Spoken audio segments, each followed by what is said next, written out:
You're watching A News. I'm Bakhtiar Sanova, and let's see the top stories. Public defiance grows in Tehran as tensions rise. US Vice President J.D. Vance and Hungary's Viktor Orban stress closer ties amid energy concerns. And a gun battle outside the Israeli consulate in Istanbul leaves one attacker dead.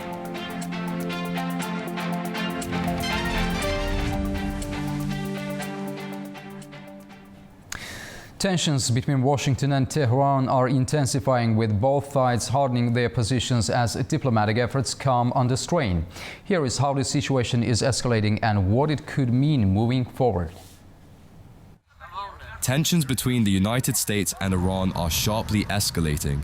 US President Donald Trump says Iran can be taken out in one night and has set a deadline for Tehran to agree to a deal or face what he calls complete demolition. We have a plan, because of the power of our military, where every bridge in Iran will be decimated by 12 o'clock tomorrow night, where every power plant in Iran will be out of business, burning, exploding, and never to be used again. I mean, complete demolition by 12 o'clock. And it'll happen over a period of 4 hours if we wanted to. At the center of the standoff is a US proposal aimed at ending the conflict between Washington and Tehran.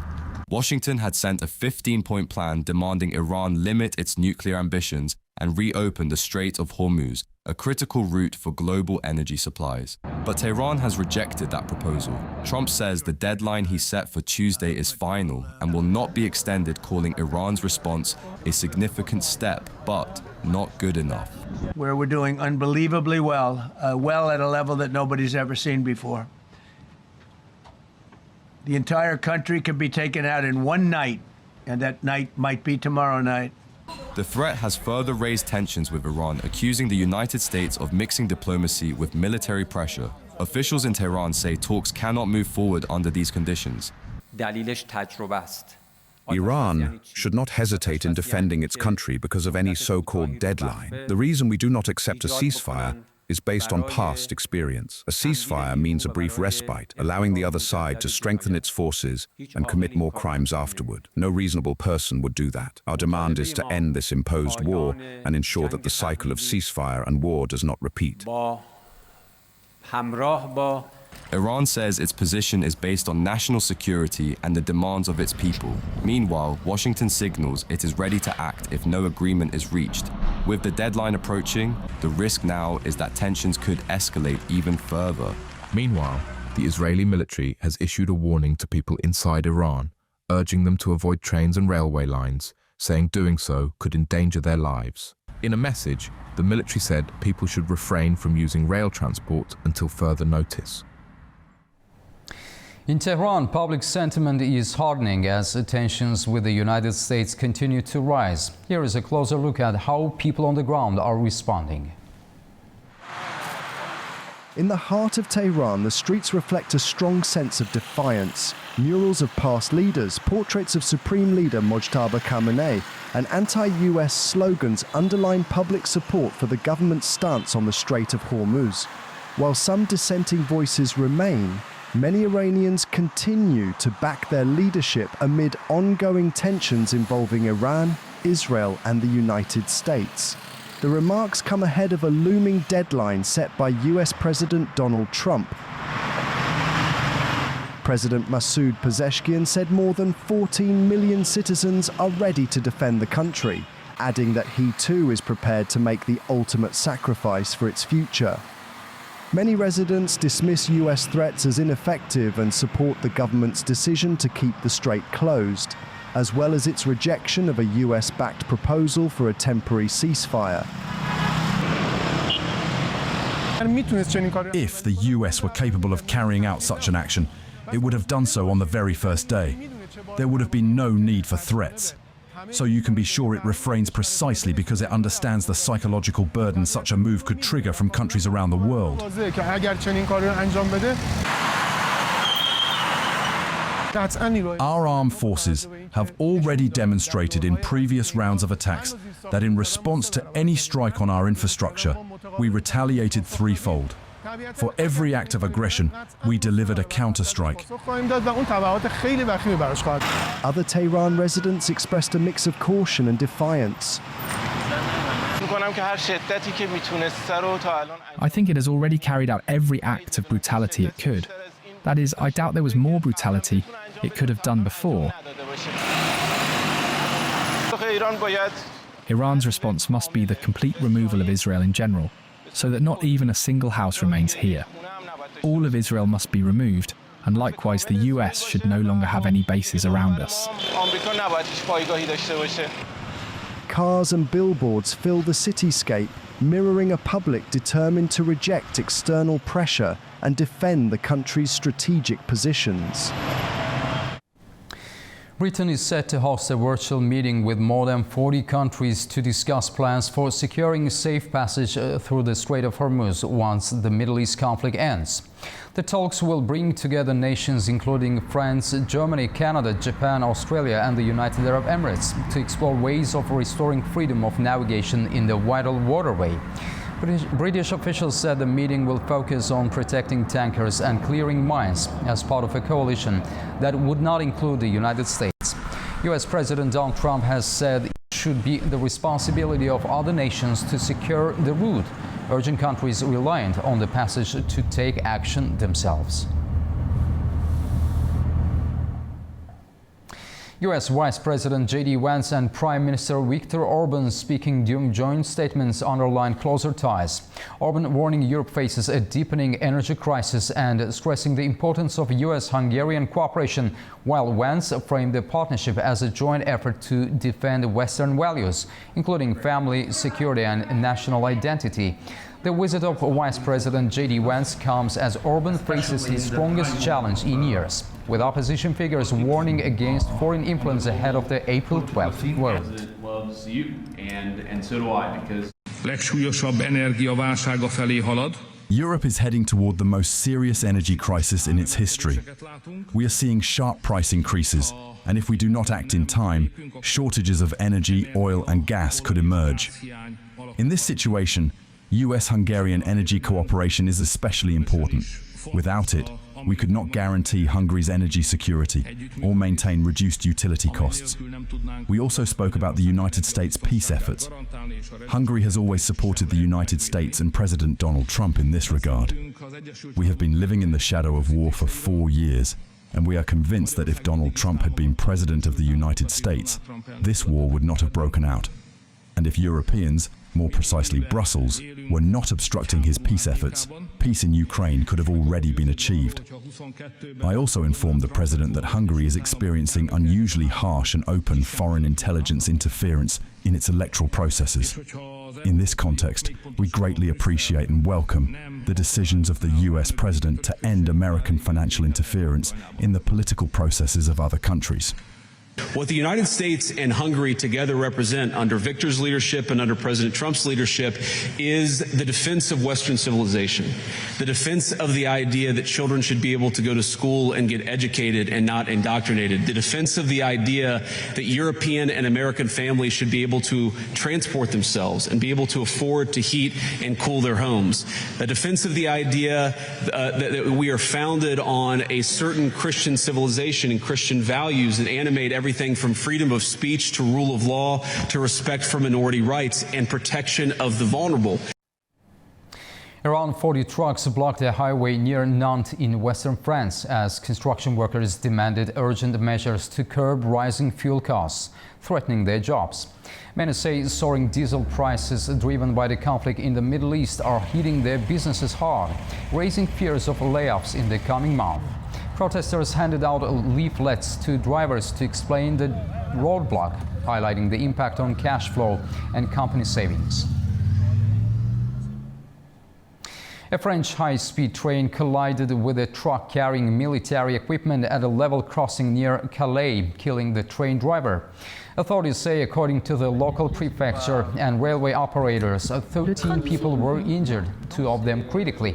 The incident happened at around 7 a.m. near Lille as the train was traveling from Dunkirk to Paris, with disruptions expected to continue throughout the day. Resident doctors across England have begun their longest strike yet, raising fresh concerns about pressure on the NHS as a disruption is expected to build in the days ahead. Resident doctors across England have begun their longest strike yet, walking out for 6 days after rejecting the government's final pay offer. The action started this morning and will run until the 13th of April through the Easter holiday period, raising concerns about disruption across the NHS. Resident doctors, formerly called junior doctors, make up nearly half of the medical workforce in the NHS. Talks collapsed after a 48-hour ultimatum from Prime Minister Keir Starmer expired without agreement. In response, the government has withdrawn a pledge to fund 1,000 additional specialty training posts that had been tied to the deal. The British Medical Association, representing around 55,000 resident doctors, says the offer fails to address years of pay erosion and staffing pressures. Under the proposal, doctors would receive a 3.5% pay rise this year, with total increase of around 35% over 3 years, alongside reimbursements for mandatory exam fees. But the union argues the investment is not enough and says concerns remain about how workforce reforms and new training courses would be delivered. Health Secretary Wes Streeting has defended the deal as the most generous pay uplift for any public sector group under the current government. He warned the NHS cannot afford further concessions, estimating the strike could cost around £50 million a day, roughly £300 million over the full 6-day period. Streeting also criticised the union for rejecting the deal without putting forward an alternative, insisting the offer doesn't get better than this. Meanwhile, the BMA says strike action is a last resort, arguing that without a credible and enforceable deal, doctors have been left with no other option. This marks the latest escalation in a long-running dispute over pay and conditions, with more than a dozen rounds of industrial action taking place since 2023. Health leaders say emergency care will continue, but patients are being warned to expect delays and disruption to routine services. Zena Farizadeh, A-News, Manchester, United Kingdom. One of Australia's most decorated soldiers has been charged with war crime offences linked to the Afghanistan conflict. Our next report takes a closer look at the allegations. Australia's most decorated living veteran has been charged with 5 counts of war crime murder. Police say the 47-year-old former Special Air Service soldier is accused of killing 5 unarmed Afghans in Uruzgan province between 2009 and 2012. Good afternoon. A former Australian Defence Force member has today been arrested and will be charged with 5 counts of war crime murder after a joint investigation between the Office of the Special Investigator and the AFP. Prosecutors allege the victims were detained, unarmed, and not taking part in hostilities at the time. If convicted, he faces a maximum sentence of life imprisonment. The case makes him the second Australian veteran of the Afghanistan campaign to be charged with a war crime. Authorities say more than 50 investigations into alleged war crimes by Australian forces have been launched, with several cases still ongoing. The arrest follows a 2020 military inquiry that found evidence Australian Special Forces unlawfully killed 39 Afghan prisoners, farmers, and other non-combatants. The alleged conduct related to these charges is confined to a very small section of our trusted and respected ADF, which helps keep this country safe. The overwhelming majority of our ADF do our country proud.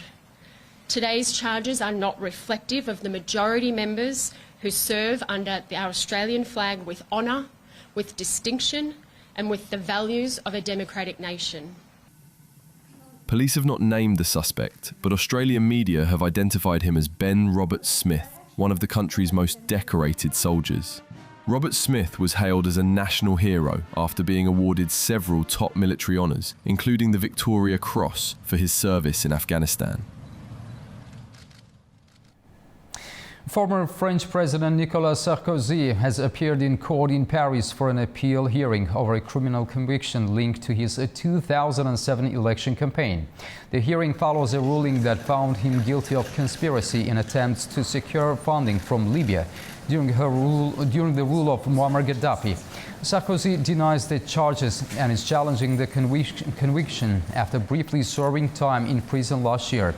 Judges previously said there was no proof that Libyan money reached his campaign, but found they allowed aides to seek financial support.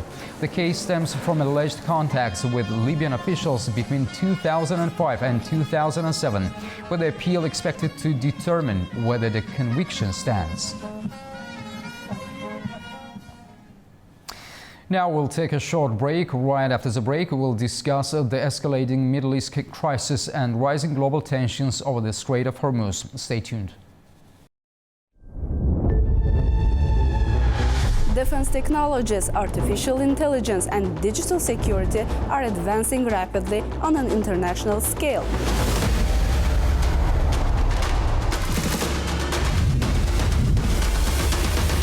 Avelsan has designed and delivered simulators of numerous military aircrafts, helicopters, and aerial platforms.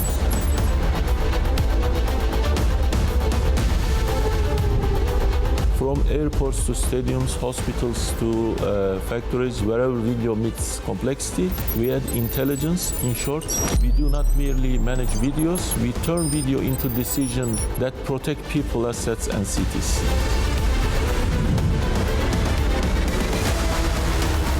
Today, we will be discussing these AI initiatives, international collaborations, and future technological objectives.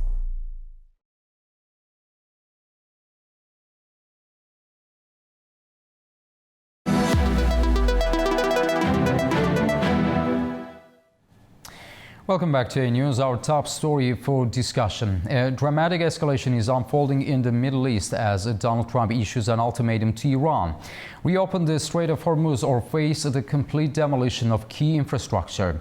The vital oil route carrying nearly 20% of global supply has been shut since late February amid a widening conflict involving the United States, Israel and Iran.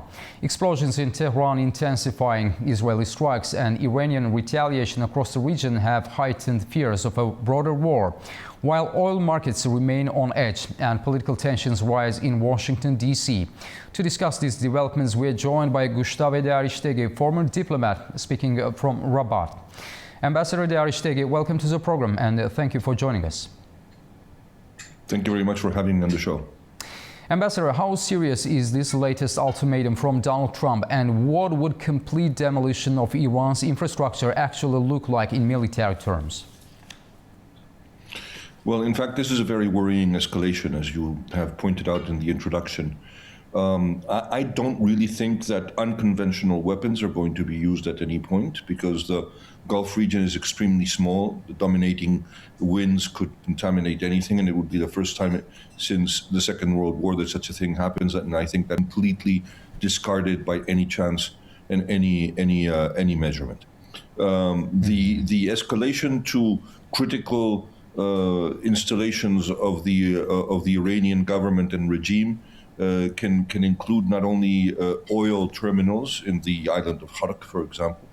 It can also include, as President Trump has already signaled out, the electric power generation facilities, and we've seen that there have been some attacks near the Iranian nuclear stations. I really think that right now the closing of the Strait of Hormuz has two origins. The first one is the huge hike in the price of insurance premiums, and the other, of course, is the threat that we are seeing in your program of the attacks against oil tankers and gas tankers. You've probably seen that gas tankers have not been targeted, because that is really a very big disaster. If you hit with a drone or a missile a gas tanker, the whole thing explodes in a fireball of cosmic proportions. So that they know that there are certain that would never give the crew the opportunity to leave the boat alive. So that would be something extraordinary. But let us say something. A lot of people are making the assumption that this is going to happen. We still have some hours ahead of us. The negotiating team is intensifying the contacts. Witkoff and Kushner are very heavily involved in these negotiations. J.D. Vance, the vice president, is also very heavily involved in these negotiations. But a lot of people don't know what is going on in the middle of all of this noise, media noise, and everything. Nobody has real information about what is going on in Iran, or the depth and the intensity of the infighting in the regime. Who is doing what and who is winning? And then just one last comment. I'm seeing that there was some images of an attack against the speedboats that are the only thing that Iran has left to shut the Strait of Hormuz. There is a very interesting analysis that I have been watching in the last days, which is the layered response of the Americans to the speedboat attacks that have some of them torpedoes and some of them have missile launchers.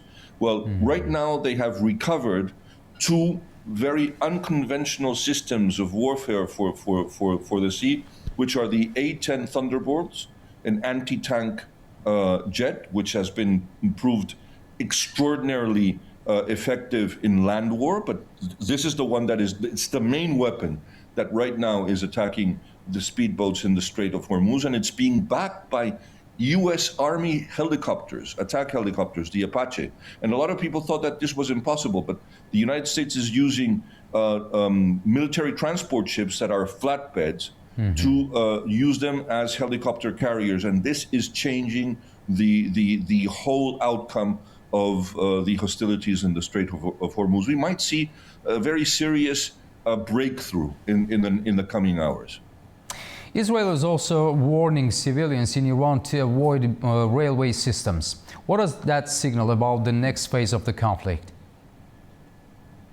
Well, you see, a lot of people were talking with a huge amount of acid criticism of the attack of Iran's main bridge that connects the north of Tehran to the rest of the country. But it was designated as a military target because it was the main gateway to provide reinforcements to other provinces in the country, because of course the presence of the military in Tehran is probably the most important in the country. So that I know that it doesn't look very military as a target, but that was designated as a military target. From the beginning of the war to today, and that is 36 days, the response of the Iranian regime to the military attacks of Israel and the United States have been civilian targets, not military targets. The airport of Dubai or Abu Dhabi are not military targets. Civilian neighborhoods of Doha, of Kuwait, of Bahrain are not military targets. Desalination plants are not military targets. Yes. Oil and gas facilities are not military targets. Ambassador Darishtegi, what role are actors like China and Pakistan playing diplomatically to de-escalate the situation? I was very surprised by the very positive intervention of the Chinese government. Very balanced, very cautious, very prudent, and exerting a lot of pressure on the Iranians, telling them to accept the deal that the United States was putting on the table, which was something that really, at the beginning, surprised me. But I understand that perfectly well today in the context of what is going on in the region. Instability in the Middle East, instability in Central Asia, instability in the Near East or in Africa for that much, is a disaster for China. Let us not forget that China has a very big chunk of their oil that comes through the Strait of Hormuz, even if they have negotiated with the Iranians that the oil tankers and gas tankers that are taking gas or oil to India, for example, or China, that have negotiated bilateral agreements with the Iranian regime will go through safely. But there's the other side of the coin, which are the Houthis, and of course the Houthis have not attacked Russian or Chinese ships for a very long time that are going through the Strait of Bab el-Mandab. But let us not forget that the Chinese have told very clearly the Houthis that they cannot disrupt the Strait of Bab el-Mandab, and the Chinese have a very important military presence in the Strait of Bab el-Mandab. So that is a very positive development, as you very well have pointed out. And the second one is that I am also I'm commending the diplomacy of the Pakistani government, which has very seriously deployed effective efforts. And I also want to commend the Omanis and the Qataris. The Qataris, because it is in their DNA to try to mediate in all the problems. It is really a new vocation that the nation has shown the world in many conflicts and with a great deal of success. And the Omanis, it's because it's decades, even if not centuries, of very balanced and reasonable relations with all the regimes of Iran throughout history. Then, of course, we are also seeing that other actors in the Gulf, and understandably so, and let me tell you that in a very clear way, are very irritated and really think that this war needs to continue until the what they consider to be a very serious threat to their existence and to their stability and security is actually completely obliterated. And that is the position of the Kingdom of Saudi Arabia, of the United Arab Emirates, of Bahrain, and to a lesser extent, but also, and this is very important to underline, of Kuwait. And last but not least, I do want to signal the mediation efforts that are trying to be put forward by the government of Egypt or the government of Turkey. Turkey is a very important actor in the region, but right now the most effective open channel that exists between the Iranians and the United States of America is clearly Pakistan. Ambassador Darishtegi, U.S. lawmakers urged members of Trump's administration to remove him from office by invoking the 25th Amendment of the U.S. Constitution. What are the legal and political thresholds for invoking the 25th Amendment to remove a sitting president from power? Well, the 25th Amendment is an exceptional measure that pertains to the complete unfitness of the president to exercise power, and if they didn't do it when it was very obvious that President Joe Biden was having very serious, I would say, intellectual impairments because of senility, and it was not invoked in those days, not even by the Republicans, by the way.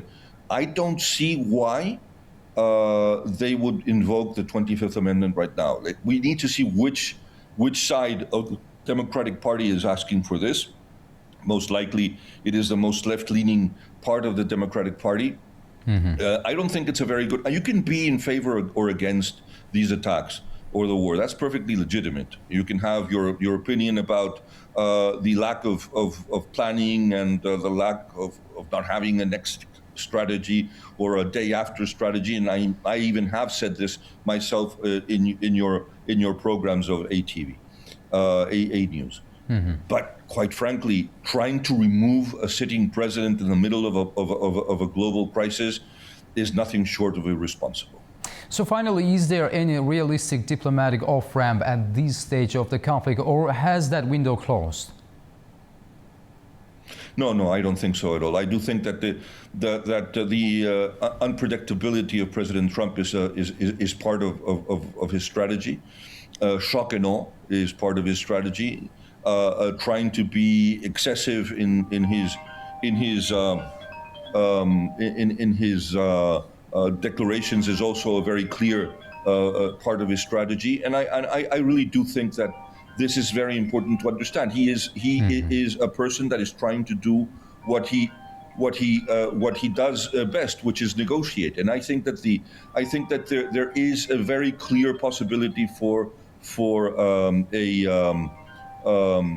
negotiation in the coming days. Obviously, the use of force, the threat of the use of force, is very obviously one of the parts that is going to allow the United States to force the Iranians into a negotiation. Ambassador Gustavo de Aristegui, thank you very much for talking to A News. We truly appreciate your time and expertise. Thanks a lot. Thank you so much. I'm terribly sorry for the interruption. Thank you. After the break, we'll take a look at the key stories shaping the region.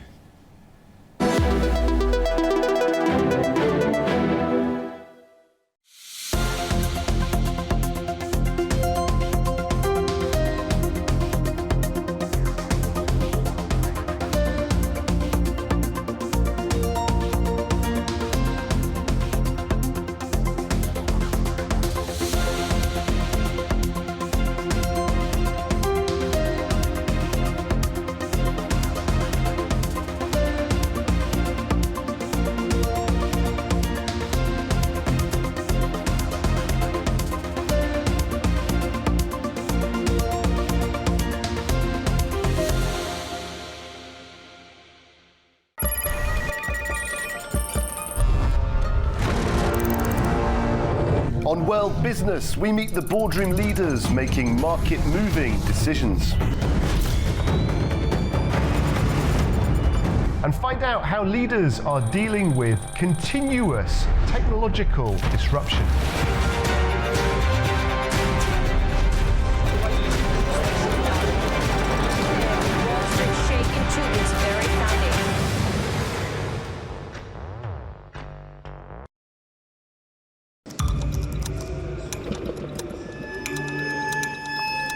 Inside Politics delves deeply into the heart of global issues shaping our world today.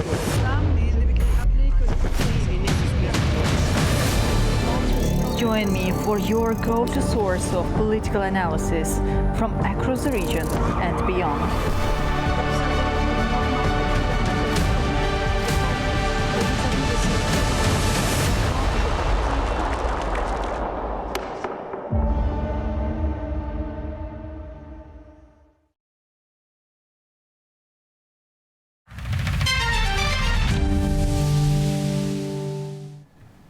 Welcome back to A News. Let's continue our coverage. Gunfire erupted outside the Israeli consulate building in Istanbul on Tuesday, prompting a swift response from security forces. Here is how the situation unfolded. One attacker was killed and 2 others injured in an extended gun battle with police outside the building housing the Israeli consulate in Istanbul on Tuesday. Authorities said the exchange of fire lasted roughly 10 minutes near a permanent security checkpoint in the city's main financial district. Witnesses reported hearing sustained gunfire as police officers drew their weapons and took cover around security vehicles. Gun sounds came, loudly. Then the sounds continued to increase. It lasted 15 to 20 minutes. We watched from the camera. The clash could be seen a little. Bullets hit the walls and everything. Then the police were going around inside. They were going up and down. Footage showed an armed individual moving between parked police and security buses while firing an automatic rifle and handgun. 2 police officers were lightly wounded during the incident, according to Istanbul Governor Davut Gül. Interior Minister Mustafa Çiftçi said the 3 attackers had links to what he described as an organization that exploits religion, adding that 2 of them were brothers. The shooting took place just after midday near a major motorway, with gunfire echoing inside nearby office towers and bank headquarters during the lunch break. Officials confirmed that no Israeli diplomatic personnel were present at the consulate at the time. Governor Gül noted that Israeli staff had not been working at the building for roughly 2.5 years. Relations between Turkey and Israel cooled sharply after the Gaza war erupted in 2023. Leading to the withdrawal of diplomats. Since then, a heavy police presence has been maintained around the consulate area due to security concerns. The Israeli foreign minister, meanwhile, has also confirmed that no staff were inside the building at the time of the incident. Authorities say the situation is now under control. This is Adam Maro for A News in Istanbul, Turkey. Georgian President Mikhail Kavalashvili and Kazakhstan's Foreign Minister Yermek Kosherbayev have discussed strengthening bilateral ties and advancing the Middle Corridor during talks in Tbilisi. In a post on X, Kavalashvili said discussions covered expanding relations to a strategic level, underlining a partnership built on mutual respect, national interest and shared regional priorities. Both sides also addressed ongoing global conflicts, stressing that stability in the South Caucasus and Central Asia carries growing international importance.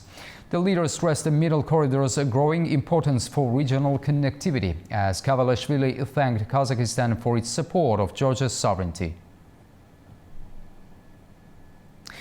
Armenian Foreign Minister Ararat Mirzoyan and EU Foreign Policy Chief Kaja Kallas held a phone conversation to discuss developments in the Middle East. The two sides also reviewed ongoing efforts to advance the strategic agenda of Armenia-EU cooperation. They touched upon upcoming high-level visits and events, as well as related initiatives. Mirzoyan and Kallas exchanged views on the evolution of events in the Middle East and possible ways to stabilize the situation. Signs of growing momentum are emerging in Afghanistan's efforts to deepen cooperation with its Central Asian neighbors, including Uzbekistan and Kyrgyzstan, across several sectors. Our correspondent Tamim Bahiz has the details from Kabul. In a sign of expanding regional cooperation, Afghanistan's foreign minister held separate meetings with the deputy foreign ministers of Uzbekistan and Kyrgyzstan, where discussions focused on strengthening bilateral relations, boosting trade and transit links, and reviewing the wider regional situation. Both sides also voiced support for Central Asia consultative talks and stressed the importance of taking practical joint steps in the future.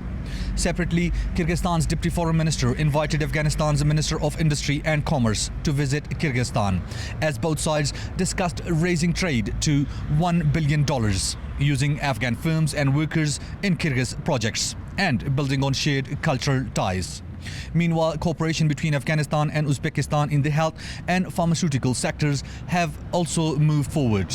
Afghanistan's public health minister met Uzbekistan's pharmaceutical industry chief to discuss medicine trade, patient treatment and health worker training. Officials also reviewed implementation of existing agreements, investment in pharmaceutical production and ways to improve coordination between the two countries.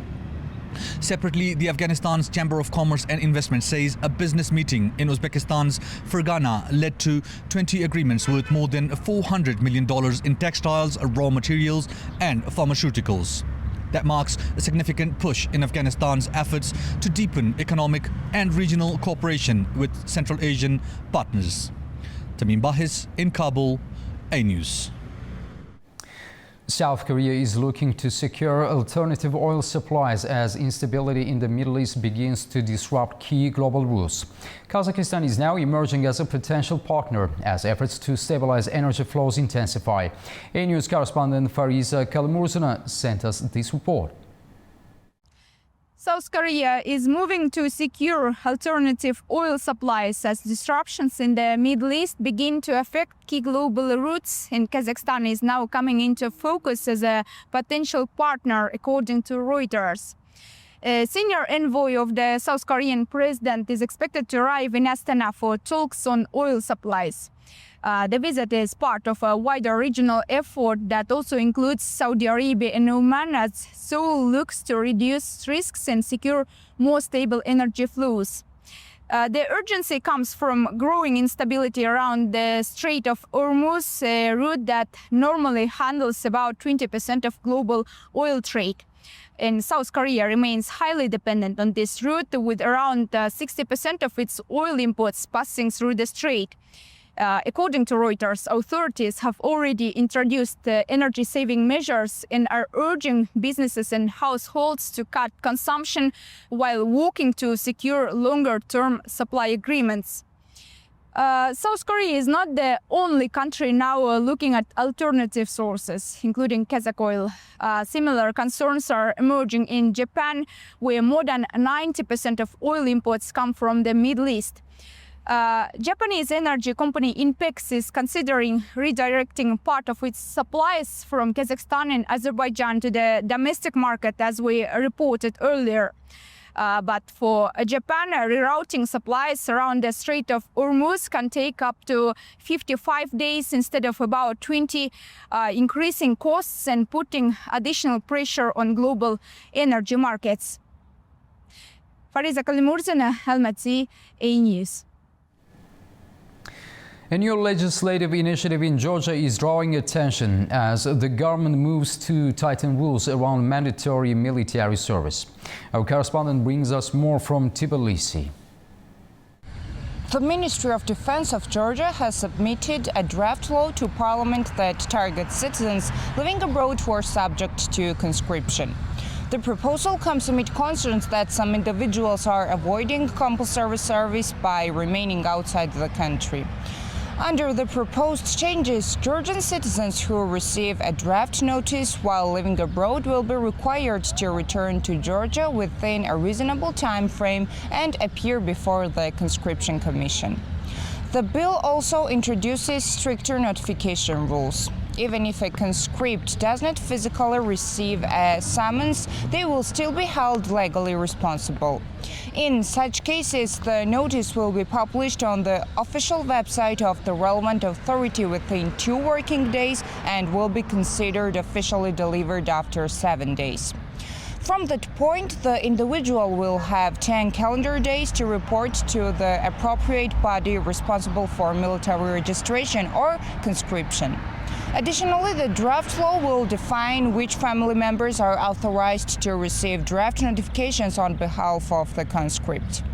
The initiative is widely seen as a response to a growing tendency among eligible individuals to avoid mandatory military service by staying abroad or evading contact with authorities. The bill is scheduled for its first reading at the Defense Committee, where lawmakers will begin formal discussions. Nini Nikolaishvili, Tbilisi, A News. Now we'll take a short break. Right after the break, we'll discuss Turkey's alternative trade routes and the Strait of Hormuz disruption. See you shortly.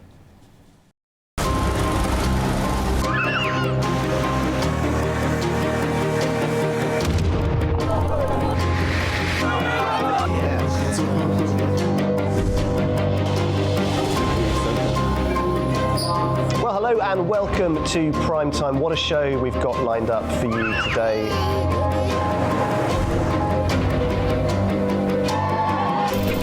In a complex world, clarity is power.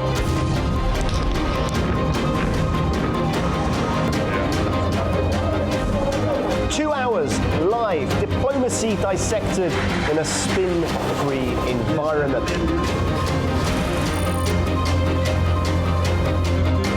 That's Prime Time with me, Guy Schoen, weekdays on A News.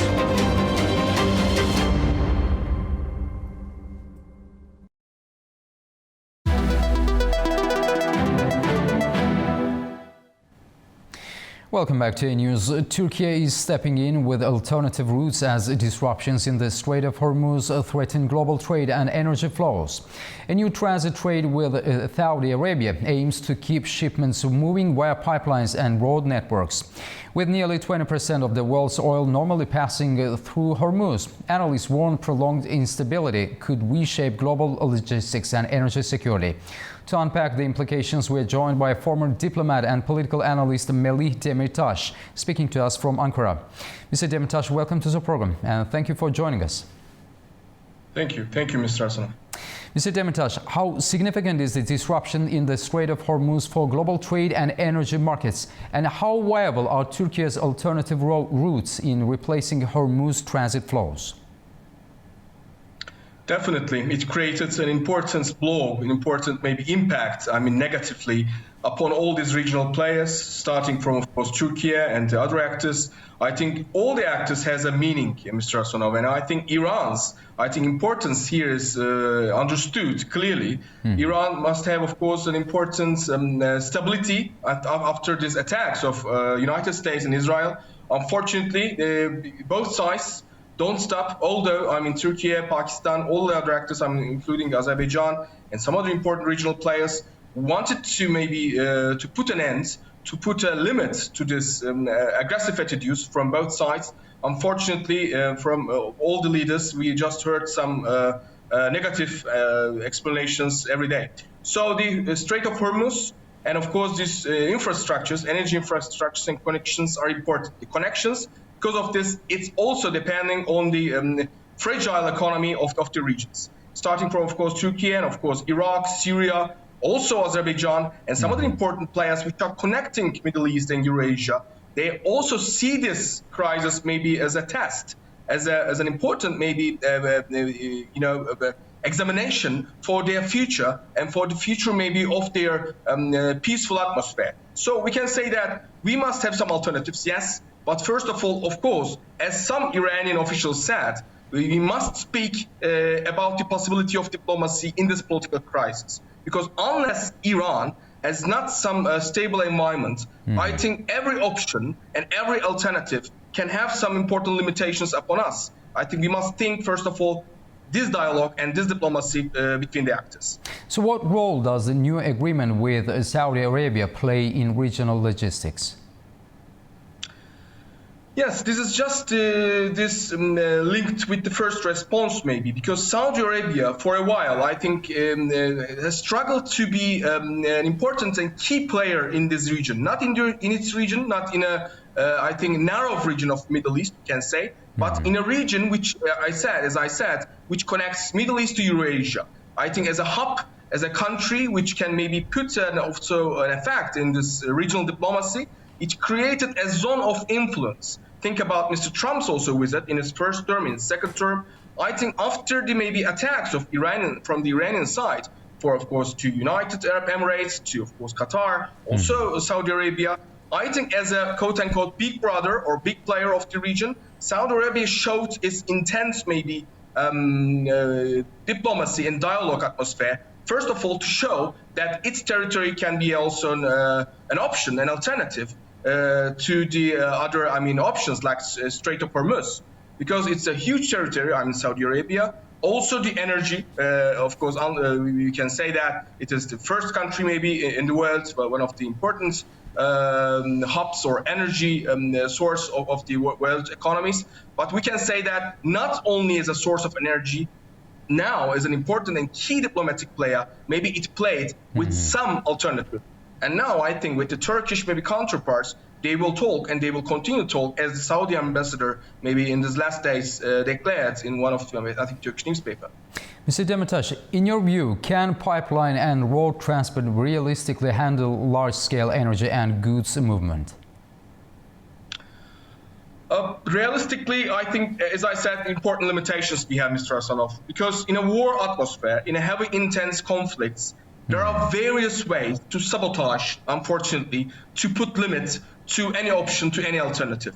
Because for some actors like Russia, for some actors like Iran, for some other middle players like Ukraine or some, of course, other outsiders like United States or Israel, we can say they always think about, of course, from their own interest and sectors of thinking. So because of this, I always said this, diplomacy and diplomatic thinking is the first option for this energy talkings. Saudi Arabia, of course, thankfully made some alternatives to this option, as an alternative player in the region.